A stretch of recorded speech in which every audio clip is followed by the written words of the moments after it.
Good afternoon or morning, depending on where you are.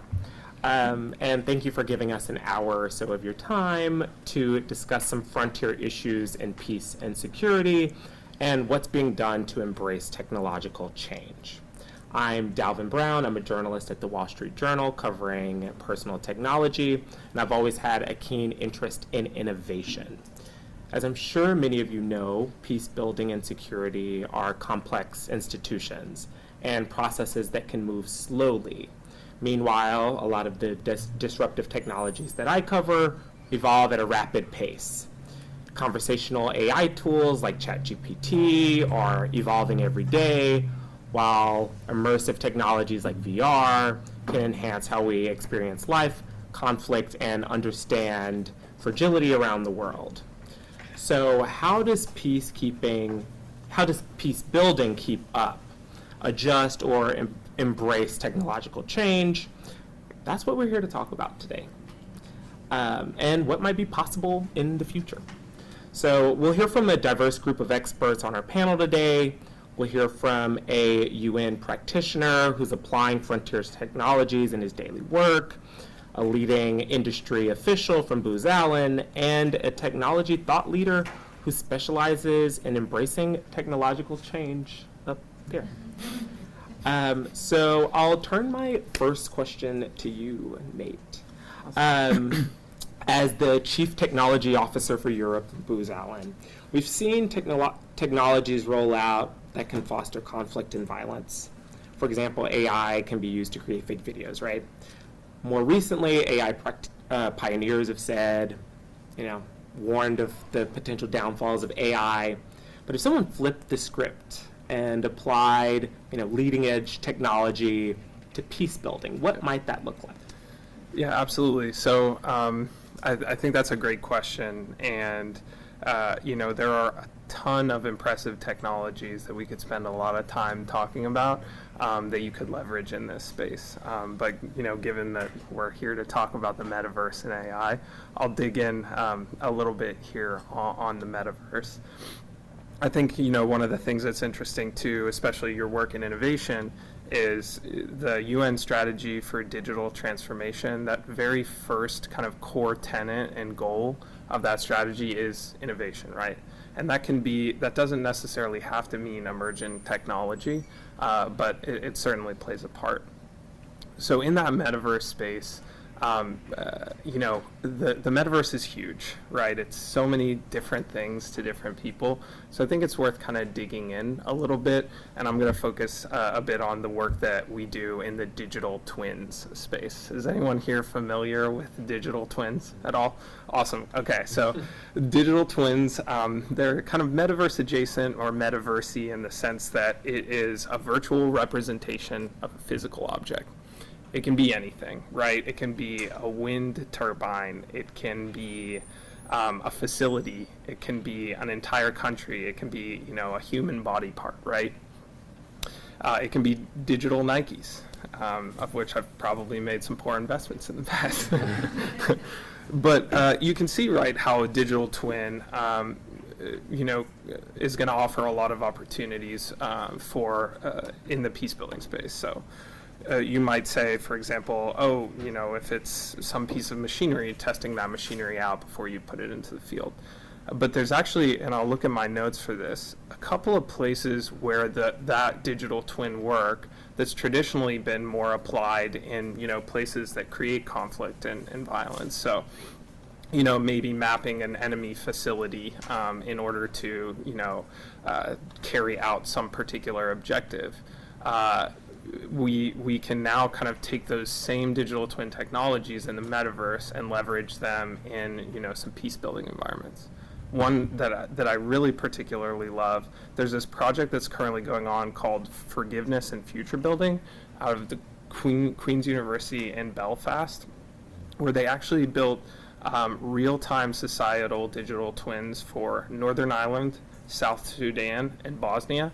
And used those models to kind of understand what kind of societal changes would help promote cooperation or would help kind of change the face of conflict in those countries. but so the kind of there's definitely opportunities for digital twins to really do amazing work in peace building, but I don't think it stops in the kind of testing and monitoring and kind of policy space. The last thing I'll speak on is I think we tend to think of the metaverse as this kind of nebulous entertainment environment with pink planets and astro lounges and avatars and digital Nikes, right? But if we start to think about it more as digital twins of real, kind of life physical entities, we can get to this sense of, imagine a metaverse where you could create, let's say, a metaverse DMV that helps to provide secure and democratic services to these communities in transition. And I think that's where you start to get to this really cool idea of, 50 years ago, if a DMV that you built in brick and mortar in Plano, Texas, had absolutely nothing to do with the rebuild of, democratic institutions and communities that are in conflict or in transition. But with the metaverse, you have opportunities to create these hybrid environments where you can do that. Yeah, and so how can the same methods that technology designers have used to create divisive or engagement-based tech, how can that bring people together? That's great. So I think, talking all about this metaverse and creating these digital institutions, right, it's very blue sky. But when you answer kind of your second question, Dalvin, you kind of dig into a little bit more of the AI side of things, where we think about the divisive tech that's been built around, let's say, kind of Facebook AI engagement, right, for example. And so I think that's probably where I would start there. Is there are probably two types of AI I would use to inform that conversation. You've got your kind of Facebook algorithm-based AI, and then you've got generative AI like ChatGPT. I really loved yesterday in the plenary conversation. I think it was Paul Turner said that ChatGPT makes him excited and stressed. Excited and stressed is how I feel right now here, but also about these technologies, because there's that excitement that says, hey, we can so easily see what they're going to be good for. Whether it's social media mining, whether it's kind of learning and training, or virtual augmented reality. But what's kind of stressful about them is exactly what you say, is that they're because these AI models were so designed to maximize profits, they really rely on some of our more base instincts as humans, and end up kind of privileging controversy and scandal, etc., and ends up creating more divisive societies. So I think there's probably kind of two things that you can do. The first is kind of reimagining those heuristics, right? We're so used to these environments really privileging certain content that's going to maximize engagement. What if we changed that conversation to say, hey, it's actually a little bit more about kind of let's promote ecologically conscious content, or let's promote voting, or again kind of really bring to the top of those AI models with certain inputs some of those more democratic ideals. And once you do that, I think there's maybe an opportunity to have that dovetail with that kind of metaverse and that digital experience, where you kind of have this hybrid environment where digital democracies are built with this layer of really compelling AI that is used for good. Yeah, I'm sure we'll come back to that in the Q&A at the end. Yeah. That's really good stuff. My next question is for you, Martin. You're deeply steeped in the UN innovation cell. Can you talk to me about some of the challenges you're up against every day, and then also, what those solutions might look like when it comes to AI and VR? Yeah, well, I think the greatest challenge in a bureaucracy is the bureaucracy, right? I mean, changing procurement takes a lifetime. and then adjusting an institutional culture, probably more than the lifespan of the organization. But I think we live at a time where technology is so much omnipresent, much more than just 5 years ago. Think about it. Think having a Zoom call, a Skype call, or even a telco. The acronym at the time was unusual. People wanted to come together. People were flying hours just to have a 10-minute conversation. Now it is so much more normal to communicate across continents in a virtual format. Most people in the UN got a laptop, which was a luxury in the past. It's a necessity nowadays.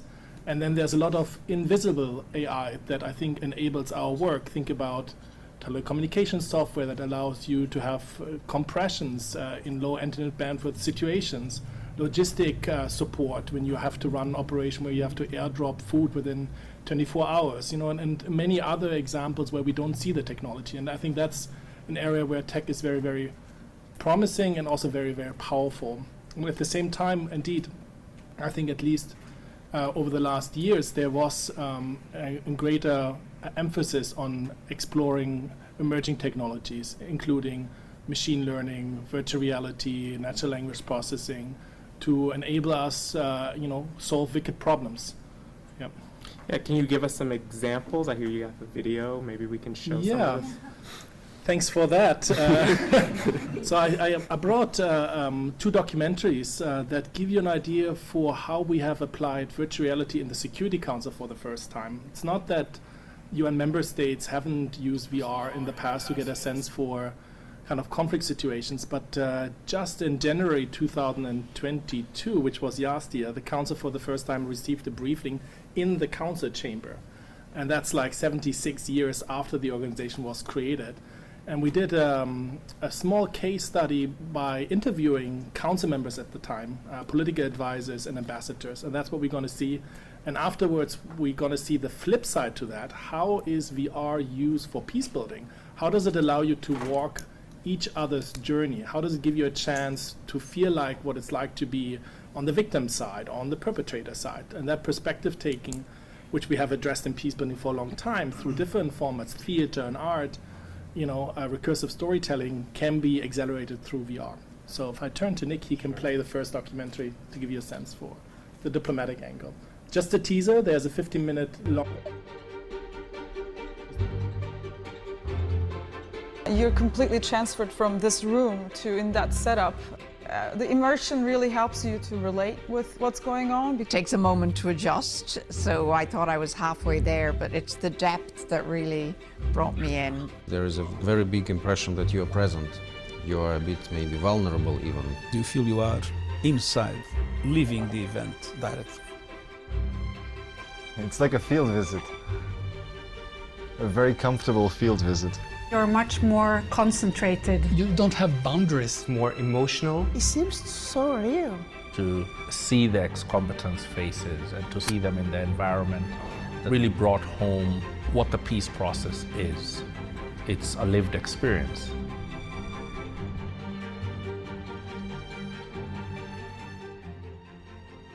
Maybe before we play the other video, let me just say that those kind of briefings are additional tools to give decision makers a feeling for the complexity of peace process. It's not going to replace an in-person gathering or a written report that diplomats read with a microscope, but it is a chance to kind of share perspectives that are unusual for this kind of high-level decision making. That's based on a production we had on the 5th year mark of the Colombian peace process.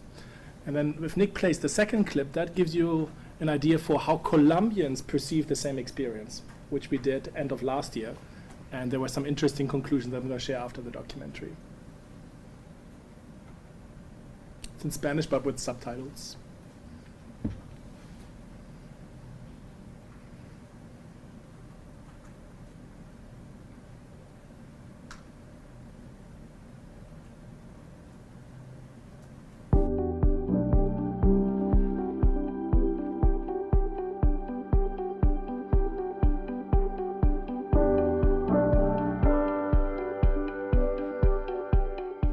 No, no he tenido ninguna experiencia virtual. Nuevas tecnologías me causan mucha curiosidad. Sería chévere algún día poder experimentar eso. La verdad no sé ni qué es lo que voy a ver, entonces sí tengo como mucha expectativa. Quería principalmente ver cómo era que iban a integrar algo que es la realidad virtual con el proceso de paz, que son dos cosas que en mi cabeza estaban totalmente separadas. Mis pensamientos son positivos. Cuando se firmó el proceso de paz aquí en Colombia, ese año nació mi sobrino. Él nació con una esperanza. No es un proceso que se dé de la noche a la mañana, es un proceso que nos compete a todos, que va de generación en generación. Han sido muchas las personas que hemos sufrido este conflicto, nos ha hecho sentir vulnerables. Yo lo veo como con optimismo. Siento que sí se han tomado ciertas medidas, pues no han sido suficientes para que genere un cambio significativo. Creíamos que era la mejor solución, en mi concepto personal no lo fue, solamente fue para los que delinquieron. Siento que ha sido un poco difícil porque el proceso pasó a ser algo de segundo plano. Ay, Dios mío. Sí, este es un desafío para mí.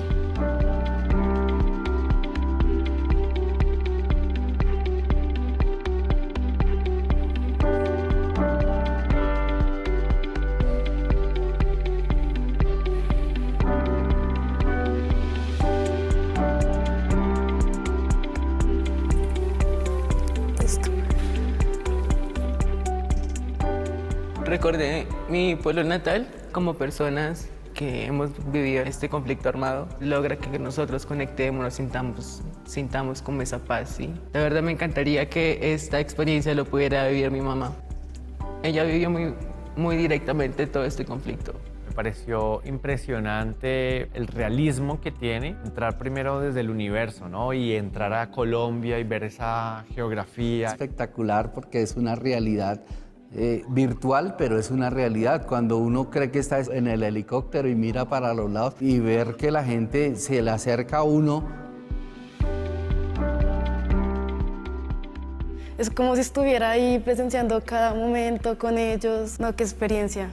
Uno desconoce esto, esta parte no la muestran, esta parte no hay prensa, no hay televisión. Ver que sí se puede lograr la paz, que las personas pueden volver al campo, a cultivar, eso me emocionó. De alguna manera me permitió como ponerme en los zapatos de cada persona que hablaba y verlo como desde su perspectiva. Porque al estar ahí con la persona uno se sensibiliza. Ese estigma se me cambió. Creo que las posibilidades son infinitas porque me ha permitido sentir la responsabilidad que como ciudadana colombiana tengo en todo este proceso.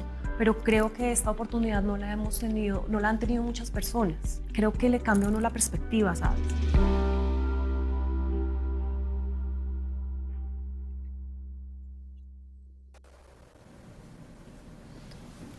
Yeah, there are two more flip sides to that. So one is to use VR for informing decision makers so they can take more evidence-based decisions, get perspectives they don't usually hear. And then second, how can we use virtual reality, the metaverse, as an empathy machine? And there are two more components to that that we are exploring. One is how can we use the metaverse as a safe environment for peace negotiations, basically as an additional space for conversations. And then the last part is obviously as well training, where we can test out and run simulations for a fraction of the cost, and with much more creativity than in an in-person simulation. Yeah, and I understand there's some AI language stuff that we'll get to as well. I'll turn my next question to Jerry. So you describe one of your missions as a technology consultant is to help organizations flourish in the face of uncomfortable futures. Jerry, what exactly does that mean, and how do you do that? Thanks so much, Dalvin. Let me just frame the uncomfortable futures that we're facing and pull some of the things that Nate said and others and maybe fold that together a bit. First, governments and companies are not pure. They all have skeletons in their closet, most of which they don't sort of relate to, but they're busy trying to negotiate peace in lots of different places. Second, the technology arena is a mess. There's disinformation everywhere, spin, reality is melting now that we have basically ChatGPT hallucinations and whatever feeding back on itself. That's happening as well. The major software platforms, as Nate said, are built on a business model that has addiction and stalking built into the business model as the basic assumptions. And out of this sort of fog comes Zuckerberg saying, hey, Meta is now all about the metaverse. We're renaming it Meta. And I could tell immediately, especially since his explanation and demo was no better than Second Life back in the 90s. This just looked like a stinky idea. And he has sunk impressive amounts of money that could have been spent peace building into it. Now, as a small side note, I've been curating a mind map for 25 years. If you go to jerrysbrain.com, you can wander through my brain for free. I'm taking notes on this conversation in my brain. And so peace building and all that are things that I've been curating for a long time. And provoked by the metaverse idea, I said, what if we built a better verse? So I own thebetterverse.org, where you won't find very much. It's just a placeholder website. But the idea is, hey, if we shared what we know and what we believe, and then found a way to compare notes, that might get us someplace. And so that's a piece of how I'm thinking about this uncomfortable future is, we're not going to metaverse our way into a better future. And I'm really skeptical about the platforms, the social platforms that we've all become conveniently addicted to. But I think there's huge opportunities here. We just need a bit of a change of mind of how we approach these things. I'm not hearing you now, Delvin. I don't know why I'm not getting the audio. I was getting your audio a moment ago. When I started speaking, the audio changed and I wasn't getting ambient audio from the room anymore.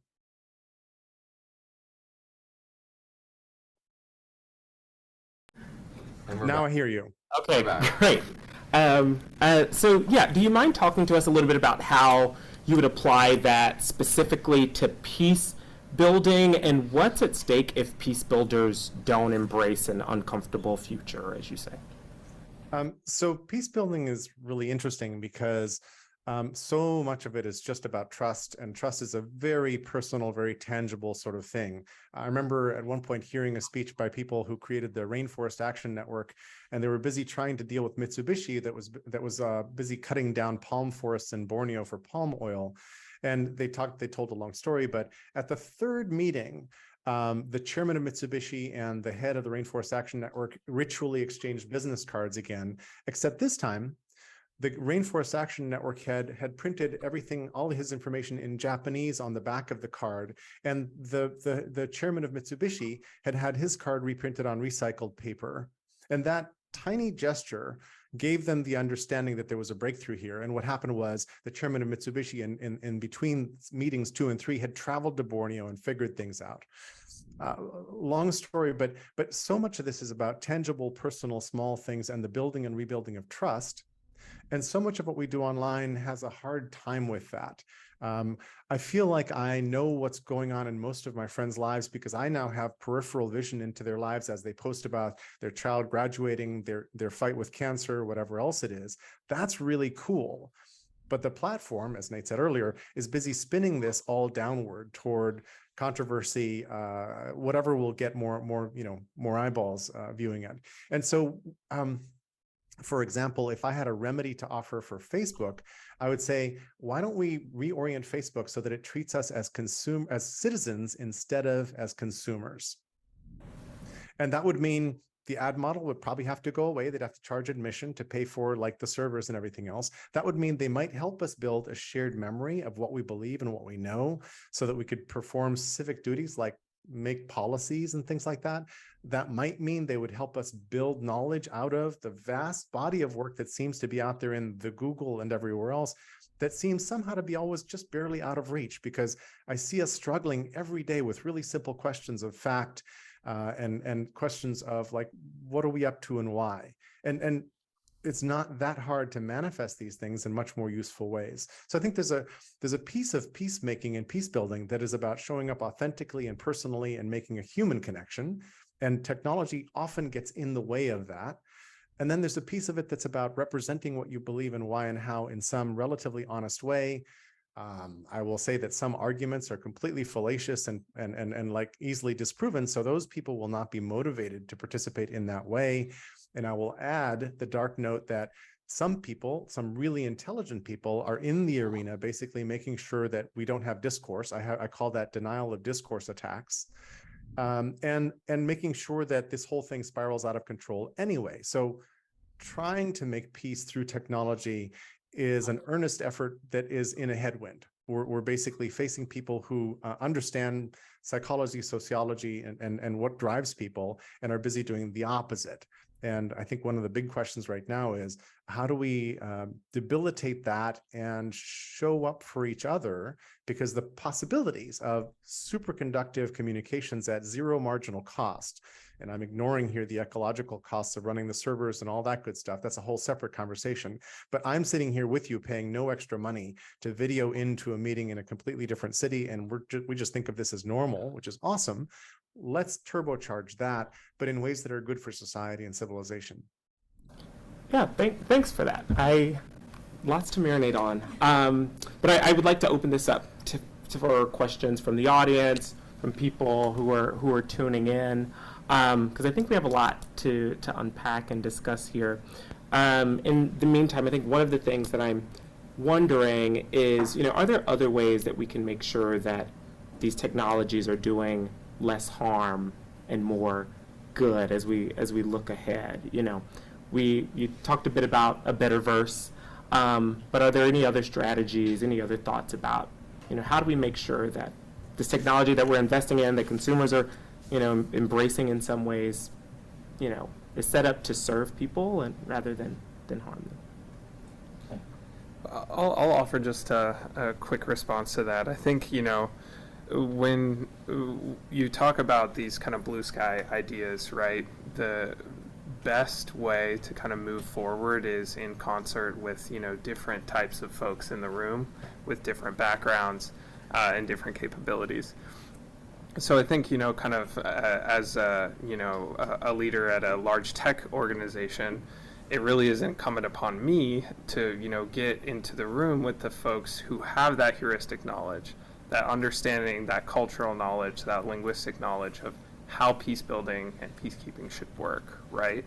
And so that's kind of the clarion call, right? Is I think one of the ways that we tackle this problem is having folks with those diverse backgrounds at the table to help create those inputs and help create, kind of better and more societally effective models. Yeah, and it makes me think of some of the work that you've done at the UN with. Yeah, I have like three thoughts that come to mind. Number one is kind of we can't shy away from having conversations with tech companies. I think we are still very much centered around the concept of states, and we need to get more comfortable with the fact that there is a conversation that has to include all actors. And the Secretary General of the UN has sketched out kind of a digital roadmap that includes everybody. And big companies don't like to be regulated. And what we see just in the last 72 hours is like movement from very prominent member states trying to, kind of steer the current conversation and take the heat out of this AI arms race. That's the first thought. Let's talk to tech companies in a very sincere way to the extent possible. Number two is we need more open source solutions. I mean, the truth is that those are black boxes, and the engineers tell us themselves that those are black boxes. So let's make sure that, to the extent possible, there is a very transparent way. Again, there's a business model, there's copyright issues. There is more transparency in the development of very powerful technology that we have at hand. And then thirdly is the digital divide that we feel very strongly about. Yes, generative AI works pretty well in the United States and elsewhere, but the world is pretty global, and getting access to technology, the compute power, and ways to shape those new technologies, still we see a lot of disparity in the world, and would like to see that being a bit more balanced. Yeah, have you done any work to sort of rebalance some of that? What might that look like in practice? Yeah, think about kind of low resource languages. I mean, the fact that we have 26 standard languages in the world that are serviced by the big tech giants, and they include languages like Finnish, which is spoken by 5 million people, but not low resource languages in various dialects that are spoken by hundreds of millions, meant for us that we need to do foundational research and foundational investment. So just last year in December, we released Corpora, so machine-trained dictionaries for 4 Arabic dialects: Yemeni, Sudanese, Iraqi, and also Libyan dialect, something the big tech giants haven't invested in. And that's where we need to invest together. And I'm thinking also about languages that are disappearing, right? Where new tech can help us to protect and safeguard culture heritage. And think about the metaverse, where we have seen some countries, some states already creating a presence in the metaverse for their culture heritage, because they're literally seeing their territory disappearing because of the rising sea level. Yeah, I also think about, how challenging it might be sometimes to gather the thoughts of large groups of people and translate that to decision makers. Yep.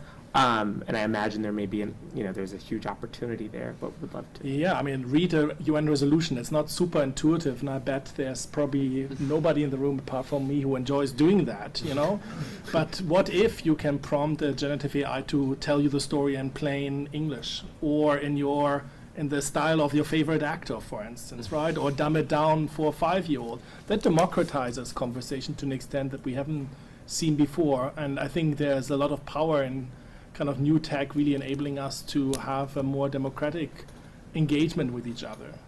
Can I build a little bit on what Martin just said? Yeah, go for it. Thanks.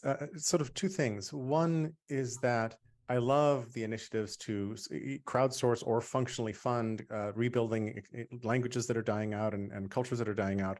There's a whole bunch of difficulty associated with that, because a lot of indigenous ways of knowing are rooted in language and in place, in the earth, the landscape that they inhabit. And once people are moved off their landscape, which is happening everywhere, which is a parallel problem we're not even talking about so much here, although it's all about peace building.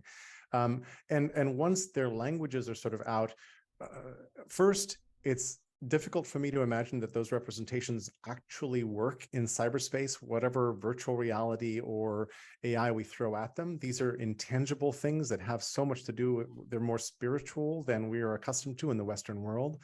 And then secondly, there's a bunch of organizations like in the Amazon trying to use maps defensively, but mapping has always been a dangerous thing for weaker populations.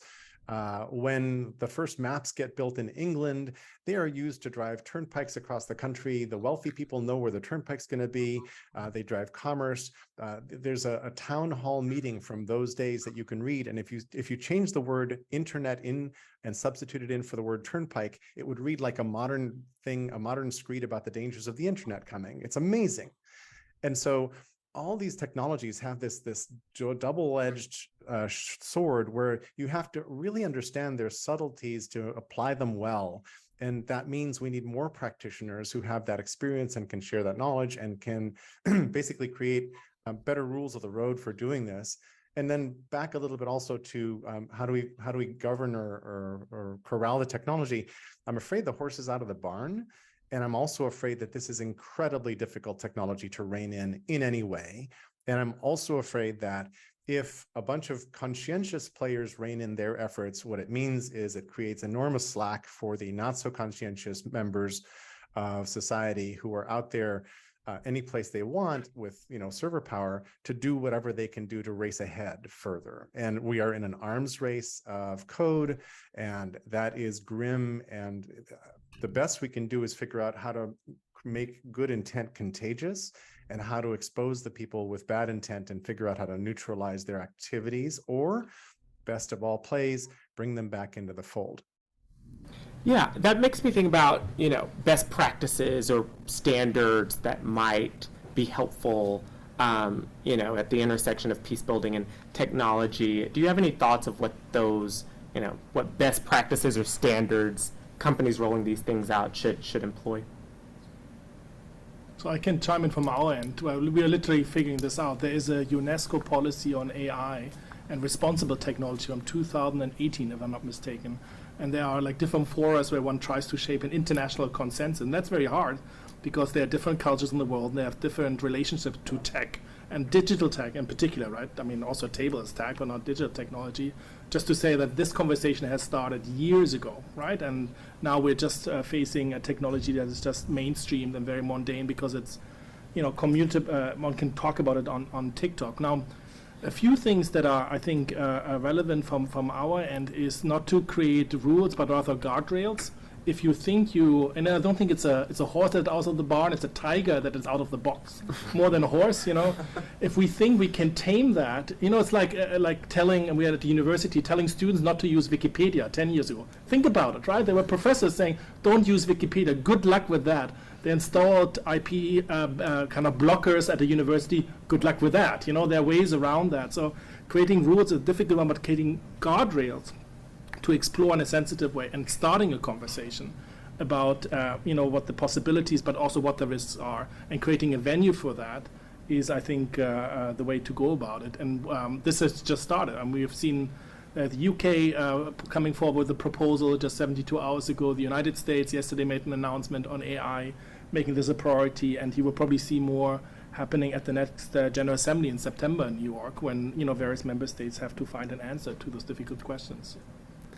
And one thing I would add there is that, you know, I think especially with technology that's as exciting as something like ChatGPT, there's often this, you know, kind of rush to understand. And I think especially in this space, so one of the products I work on in the Department of Defense is a tool called Game Changer. Game Changer has read in 60 million policy documents from NATO, from United States, from the UN, et cetera, and for search and analysis, right? So what I think is important that we think about in the peace building community is there are situations where we've got the right data to really apply these guardrails and to apply these best practices and standards. But in a lot of the work that y'all are doing on a day-to-day basis, I imagine that data isn't quite there yet.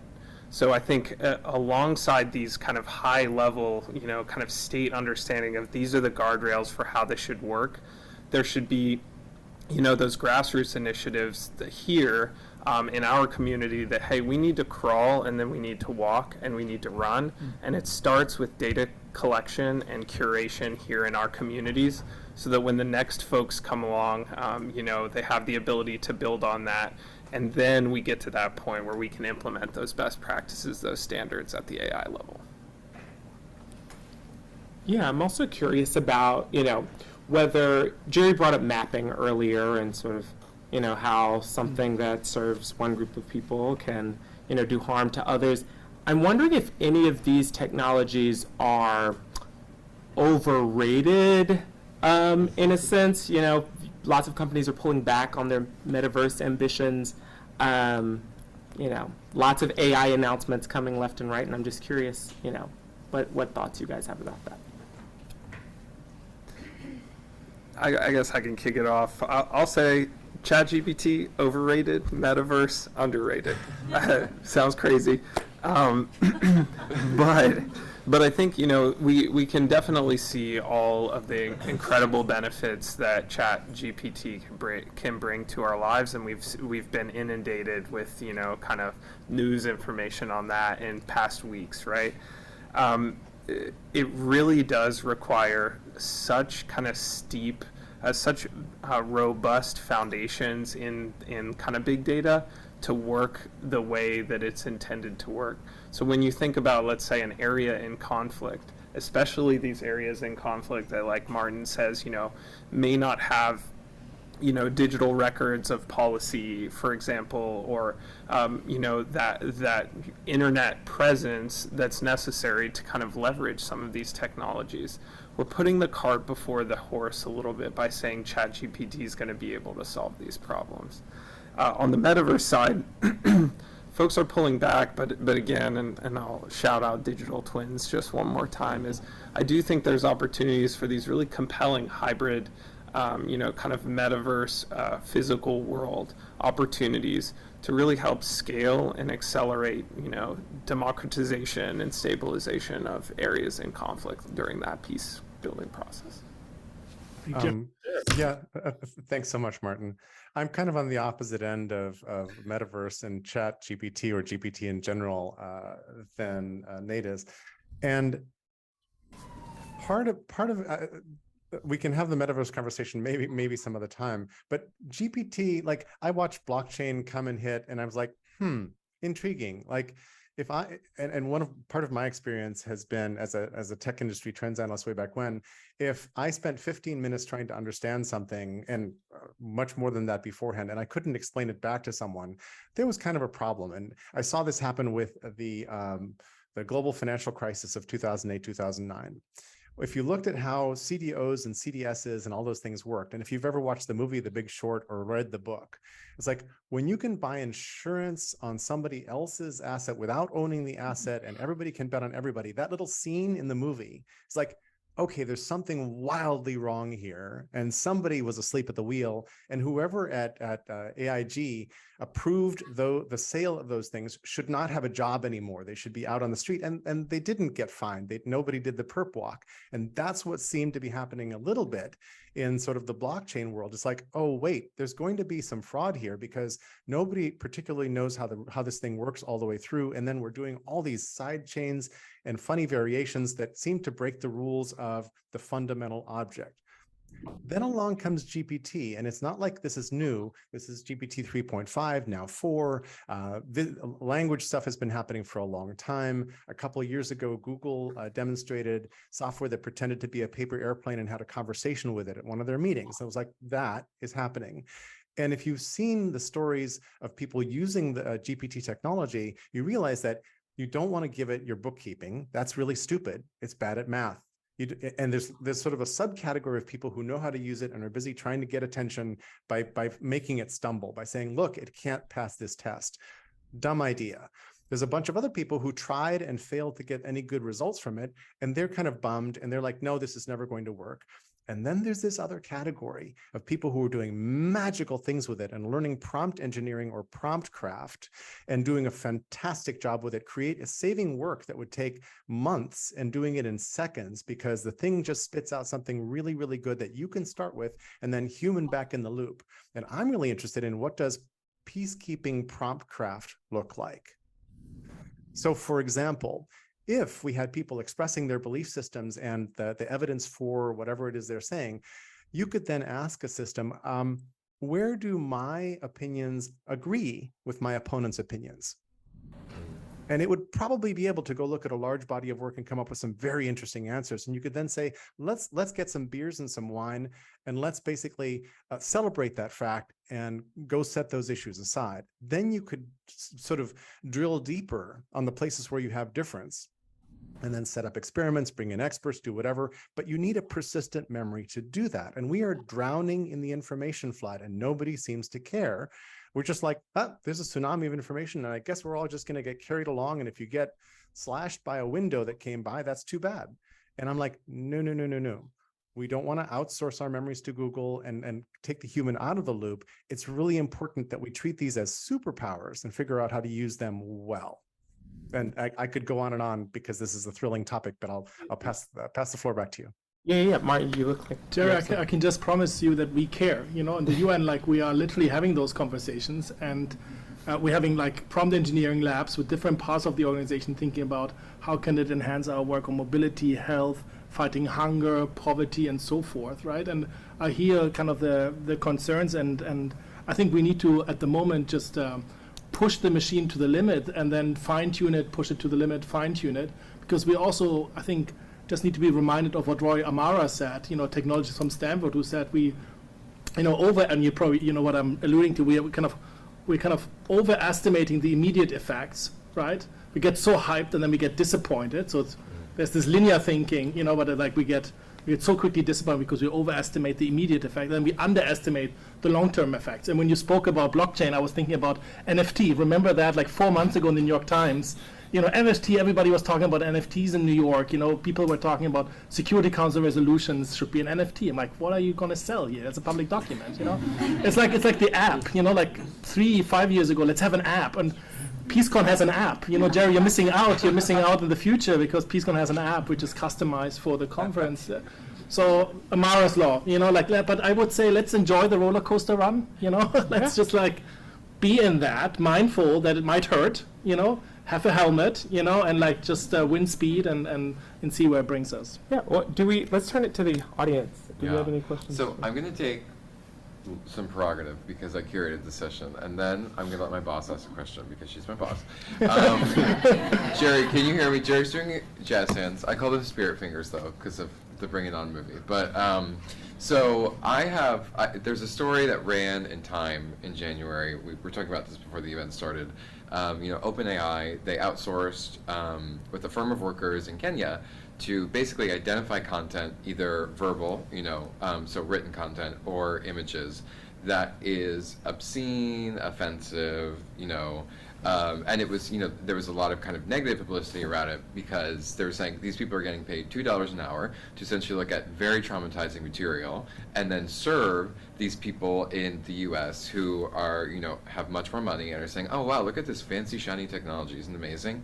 Now, the thing is, these models, they cull human-based data, right? So I can imagine the response to that is, okay, well, we have to figure out a way somehow to identify these harmful topics so we can create these guardrails like that Martin had mentioned. So my question is, what's a more equitable way that we can do that instead of, outsourcing it to underpaid workers, around the world? And then, Megan, I'll hand it over to you. But after you answer, Megan, just come up, yeah.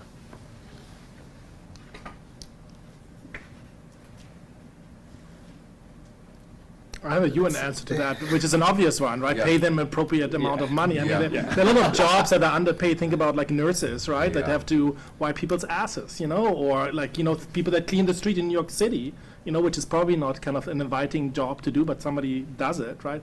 Pay them appropriately, right? And have a conversation about it, that there are labor laws applied and other standards. I think that's what we should do. And I know Jerry has his hand up. There's a bit of a harder issue here too, because some of the things that these people are filtering out of our view are really traumatizing. There's just like, when you open the gates and you say, hey, upload your stuff, somewhere there needs to be a lint trap that says, oh, okay. And right now what we're doing is we're outsourcing it to people whom we're not paying enough. But the mere experience of watching all those things is very traumatic. And they wind up with PTSD, and there's not a lot of care after the fact. I'm hoping one of the useful uses of GPT-like technology is the intelligent filtering of those kinds of things. That said, where you put the boundaries and what you do with it matters a lot. It's just huge. Like what you move out of sight. And there's a whole big controversy now about political correctness and wokeness and all of that. And conservatives are trying to basically censor what books show up in kids' libraries and all that. There's a very fine line between protecting people from stuff that's really hard to see and dangerous to see, and blocking access to things that they ought to be able to see, right? Information on reproductive health, whatever else it might be.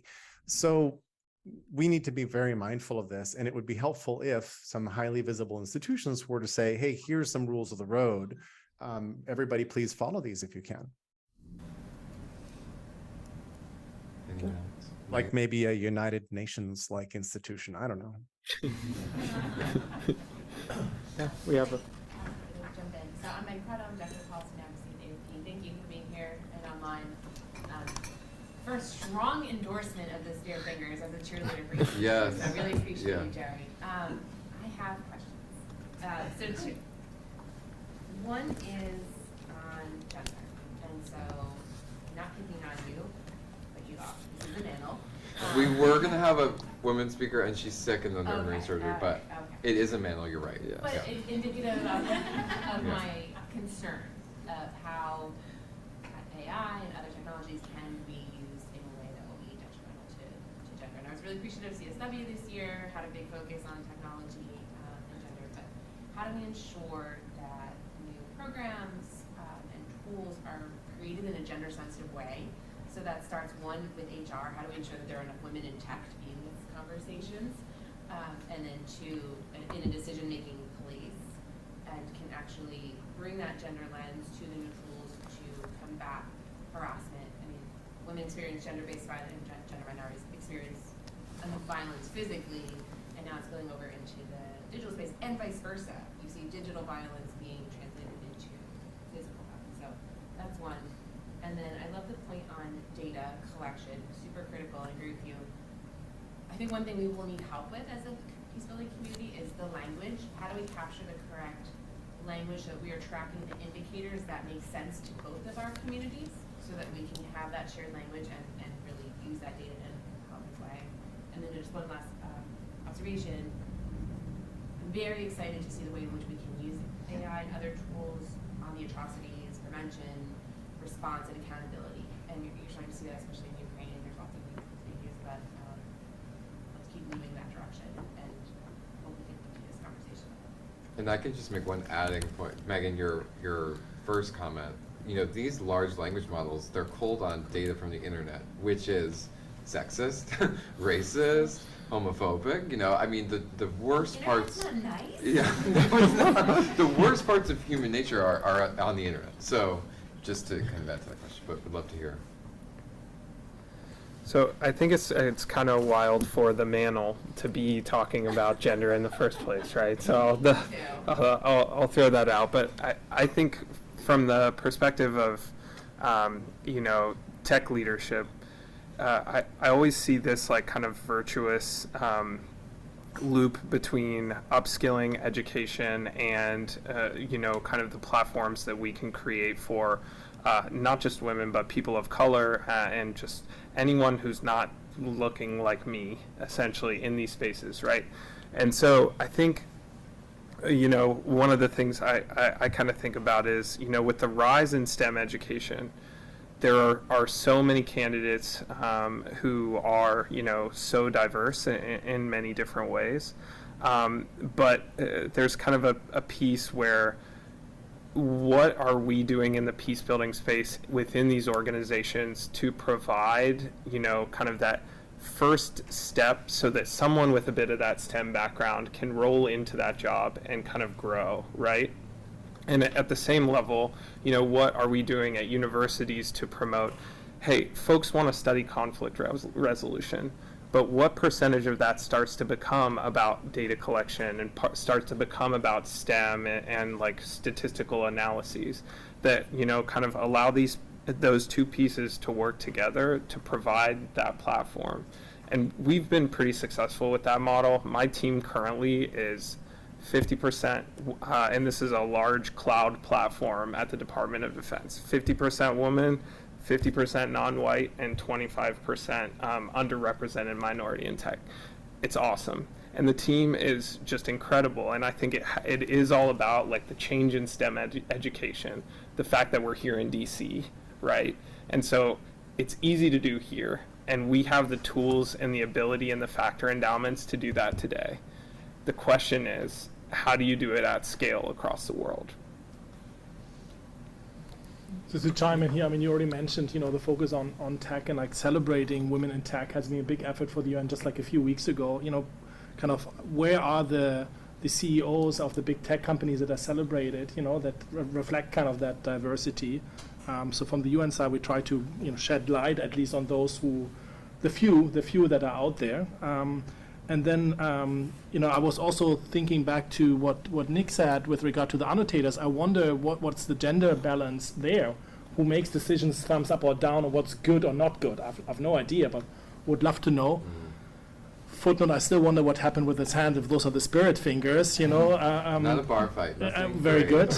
And yeah. then your point on, you know, the whole computational aspect of conflict resolution, right? The fact that we look at digital humanities still more as a field that is niche for literature and for historical approaches, but not like international computational approaches are still rarely found in universities, right? And I think there's greater appetite. I mean, just from the UN side, I think it took us now 12 months to change the job profile so that we can actually hire data scientists. In the past, we were able to hire statisticians, but not data scientists. And I know there might be some who have a statistic background say that's the same, but I would argue that it's a bit more complex when you think about storytelling and data collection and like the whole narrative around how data is used.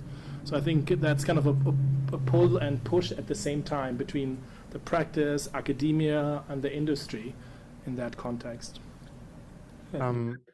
Briefly, if I can jump in, my favorite saying in this general topic is the privilege of privilege is not noticing the privilege. That for cis white males, they don't feel threatened often when they walk down the street. They don't go online and suffer harassment at incredible pitch and nastiness. Some of them do, but not. I think one of the things I loved about early textual online games was that very often men would go in and adopt a female persona and then just jump into the game, and suddenly their experience of the game was really different from their experience as a male character in the game, and they were unwittingly walking a mile in someone else's shoes, which was really useful and interesting as a personal experience. So I think that anonymity online, there's a whole bunch of issues here that are tied in, but we need to do a better job of making the online space civil, and that may mean participating in whitelisted spaces where we know who's there, and we can, where everybody who's speaking in a particular space must be identified with a real identity and so forth. And that's great. There's reasons to do that. And then you could have some pseudonyms for famous people who can't speak for their company because they're famous. You could figure, work your way around a couple things like that.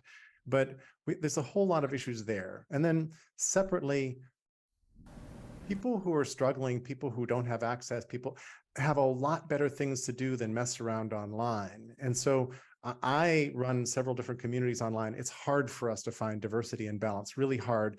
And my own approach is to try to be helpful to other people and not to try to bring people into my group to come talk in my place, because they're pretty busy. They've got a lot of, there's a lot of crisis going on to fight off. So how to be helpful is a big question for me. But I think this is an endemic problem, and we need to sort out some better answers to the diversity questions online. Open request for anybody who doesn't fit my demographic, who would like my help, please contact me, and I would like to be helpful to you. Thanks for that. We had another question in. And just project. Yeah. Use your diaphragm. Yeah. Hi, my name is Ryan Brenner. I'm from Safer World, and thank you for your presentation. It was really interesting. I was able to attend the Digital Development Forum last week or the other week, and they actually had an exhibit with the Metaverse and being able to check out some deforestation in Borneo. And I just want to say that, while that's very interesting, and the implication brought up of using virtual reality and these headsets for peace negotiations, the context that we work in peacebuilding, for example, right now, there's a war in Sudan, and it would just be silly to think that sort of solution would apply in that context.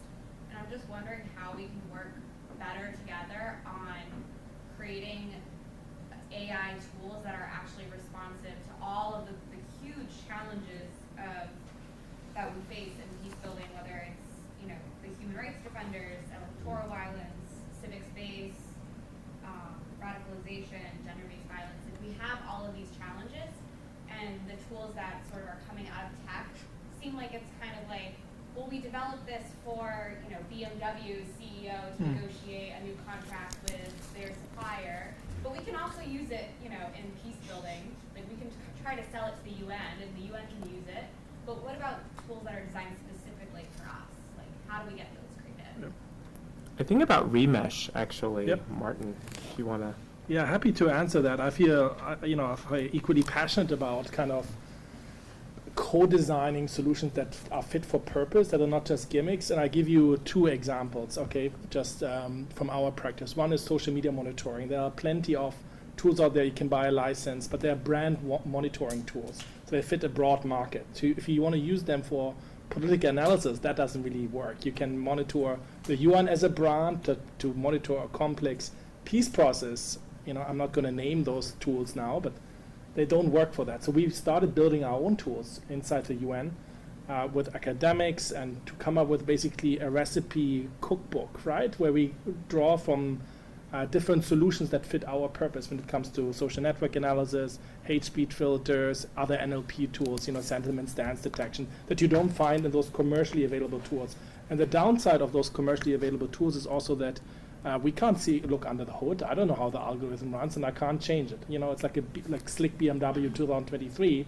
It works, and you have to pay a lot to keep it working. So what we did was to develop our own monitoring tools, and we built them on an open source platform. We share them to the extent possible. So brings me to a shout out to say, look, let's have more hackathons and conversations where we bring problem owners with solution providers together. We have been doing this for the last 6 years around the world, where we basically bring in mostly colleagues from the UN that's busy enough to literally unpack what the problems and the pain points are, and to basically then translate that into an understandable language for engineers. And there's a big disparity. We often talk about the same things, but we use different vocabulary. And that has been very successful. And that Twitter monitoring tool we built, it's called Sparrow. It's out there and it's actually used actively. Second one is where we know that we don't have the power and the resources like medium-sized companies, where we have to team up, or we can team up with companies. The big ones, they're not really they're interested to a certain extent, or we're too small as an international kind of peace-building community, right? Think about kind of the consumer market on the entertainment side or on the defense side, which is like 10 times the amount. But we can team up with small, medium-sized companies where you have very good, well-hearted or good-hearted founders. Andrew Konya, founder of Remesh AI, that make space for humanitarian purpose, right? That kind of make an application available for humanitarian purpose and even take in consideration lessons learned from applying this to peace processes. So Remesh is one of those examples where, thanks to the founder and the CEO, kind of a technology is applied for humanitarian purpose. And there are many more out there. And I think that's a job for all of us as a community to also articulate what our needs are, explain that, and then don't be shy to reach out to the industry. Because having worked in peacebuilding for a long time, there's always this belief that this is one cohort and the others are kind of the dark matter, right? We don't talk to the tech folks. So let's enable ourselves to speak their language, right? Invite them, have that conversation so that we can co-design and co-shape products that are useful for our work. Yeah. Next question. Yeah, in the middle. Hi, Stacia George with the Carter Center. And this is very intriguing, and we've been thinking about AI from a couple different angles. But for the point, it's been a bit tricky. For example, we were trying to think about how do we get people to experience what's happening in Palestine, because to understand what it's like to drive through multiple checkpoints to take hours to go, what should take 10 minutes. And so I'm curious about, from an awareness raising standpoint, to be able to provide people with that experience to be there and virtually live it. But one of the things that we face is thinking about security-wise, how do you actually collect that type of data? How do you do it safely? I'm not an expert in AI, but also, so there's that element of how do we do these types of things in these more difficult contexts. Linked to that, one of the experiences I've had with technology and bringing in new technologies is it's really challenging to get people to learn new things, and particularly people who feel they're not technologically inclined. I mean, I'm trying to get our Sudanese staff on Signal. It's just like, but Signal alone is a leap too far right now. So I'm curious about what lessons you might have in terms of how to get people more comfortable with technology, who it might not be the type of space that they're normally used to, or speaking a type of language about it that would resonate with people. And lastly, some of this is costly, and it's tricky in the peace building world because we're not the most well-funded type of work out there. So also curious about how to be able to integrate this in a way that isn't cost prohibitive. Yeah, the topic of building it out makes me think of digital twins. Yeah. And so I one of the, you may have heard of DIA, which is like Ukraine's recent kind of civic engagement kind of platform that has 120 different, I think, different services that you can get in that space, and it starts to get at that digital twinliness. But on the costly side, the idea is hopefully there's opportunity for reuse and scale that just simply hasn't existed for us in the past, right? And I think that comes from academia as well, or something like Remesh is, and this gets back to your earlier question, is, if we can take, let's say, a simulation of Northern Ireland, and we can tweak it to be more appropriate for gender-based violence, for example, maybe that is just more cost effective than trying to create a new tool. So I do think that anytime we're doing things in the digital space, we have unique opportunities for scale and reuse that didn't necessarily exist before. Yeah, Jerry, I'm wondering if you have thoughts on this. As a technology consultant, how do you get companies to pay for innovative technology? It's funny, I was going to come at this not from the money side, where I don't know that I have great answers. Let me come back to that in just a second. One thing I wanted to point out too was, I think the example of Palestinians having to go through multiple checkpoints in a day is really good. And one of the challenges for VR simulations, for example, is that the problems of being in that moment are about pain and annoyance and danger and shame, all of which are really hard to replicate in VR. Annoyance is like, hey, it just ate 2 hours to get through 3 checkpoints and you were searched and so forth. You're not going to get anybody to sit for 2 hours to go through checkpoints in a simulation. That's unlikely to happen in any conceivable way. So how do you communicate the annoyance level and the cost of your time in that sense? That's hard. That's really hard. How do you communicate that somebody could decide that you're a terrorist and aim a rifle at you, and your blood could just drain out of you? And like, that's really hard to, so you could kind of approximate it like in a first-person shooter game, but boy, that's hard too. So I'm interested in how to bridge that sort of gap so that these things feel more real. On the money side, I'm going to take a really large loop around, which is, there are 2 big questions in the back of my head that I think are outside, but right next door to this conversation, which is, we're in the middle of a period where we're trying to figure out what are the next 2 stacks that we're going to use for the next 100 years. I'm borrowing here software stacks from the software world, like the LAMP stack, Linux, Apache, MySQL, PHP, Perl, et cetera, et cetera. And I'm saying that we have a societal stack, which is now sort of in the Western world, capitalism, free market capitalism, democracy, money, all those kinds of things. And we have an organizational stack, which is corporations and nonprofits that try to fix what corporations break and don't do so very successfully. And there's a whole dynamic there. And there's an awareness in the world that both of those stacks today are broken. And there are a whole bunch of communities experimenting with, how do you measure and track value across freelance units of people doing good work for projects that are mostly open source, blah, blah, blah, blah, blah. I can name a half dozen of them. There's probably many more that I haven't seen. But that plus, how do we rethink democracy and democratic participation? How do we get people to actually make decisions together? I think are all part of this. And if anybody cared to rebuild some of that and funded those efforts, the rest of this sort of comes along for the ride, because all of a sudden we have new platforms and new ways of working and doing that cohere with or are more amenable to the peace building side of software. So I think this is a larger question, not about how do we make a couple specific apps to try to make peace, but how do we fund the larger, and I'm going to call it a conflict, for the platform that we will all be taking for granted in 100 years. I feel like I've missed the longevity sort of thing.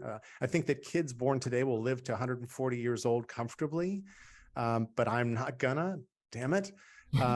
But 100 years from now, we're going to take for granted the fight that's going on right now. Yeah, and I think we have time for one last question. Yeah. Yeah, my question, my name is John with Peace News, and my question is related to AI. I'm sure you may have heard about a few years ago, there was some AI bots that, like peace bots, that were being used on social media to depolarize conversations on the net. So I wanted to ask, how can AI be used to promote cross-cultural conversations and understanding, as well as like interfaith conversations and understanding, particularly in areas where there is conflict and tension?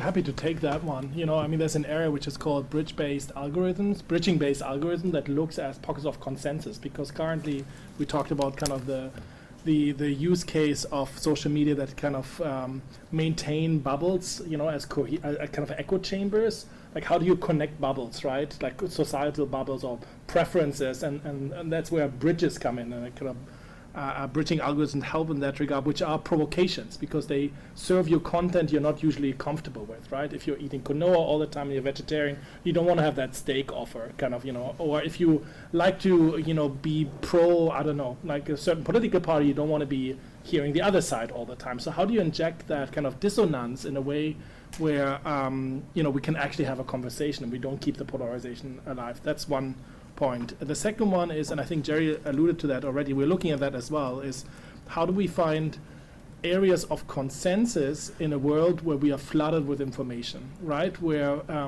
we are just constantly telling each other what we think, but we're not listening to each other. So we don't have actually the chance to find the kind of the little bit of consensus that is out there. So to give you an example, we're running an experiment where we look at a very prominent conflict. I'm not going to reveal the name, but it was already mentioned. Starts with you, if I'm not mistaken. We look at speeches, interviews, other statements of the protagonists to understand where they agree, right? Or think about gender or climate change, right? Where's the minimum consensus that we can see on climate change around the world? Why is that helpful? Because then we can either nurture that consensus, right? We can find new alliances. We can see that some member states or communities that haven't spoken to each other can be brought together, so they form an alliance together, right? And it also helps us, again, I think that's a third way, to change the type of language. Like frames are so important in peace building, so we can do it more formal or less formal, or speak in the way how the other side likes to be talked to. I'd emulate that, for instance. So I think that's our kind of three things where we definitely are trying new things out, and we already see some benefits of that. Now, I wanted to make one more comment on what Jerry said, on just because he provoked me in the sense of you can't really kind of replicate everything. And it's sad that you're not here. Can't really replicate everything in VR. Just two thoughts on that. One is I don't think you can really replicate the feeling of fear through a certain experience that you have when you pass a checkpoint, but you can still emulate, not replicate, but emulate that kind of same feeling, right? Because being in VR is very claustrophobic. That's fearful already. Getting your headset started is very frustrating. If you think about 2 hours at a checkpoint, not the same, but you can create that feeling of emotion through other triggers. And then the second part is something we are passionate about, is to run behavioral science experiments. The science is still inconclusive on whether or not VR leads to more empathy. We have seen recent studies that show the opposite. It aggravates you more. There have been body swaps for Black Lives Matters, and that is very disconcerting, right? So we shouldn't kind of just invest blindly into a new technology. And on our end, we take this very seriously. So that's why we are running at the moment behavioral science experiments to really see whether we should scale that at large. Yeah, and with that, we're at time. But thank you, Jerry, for joining us virtually, and both of you, and to the guests for joining us. This was fantastic.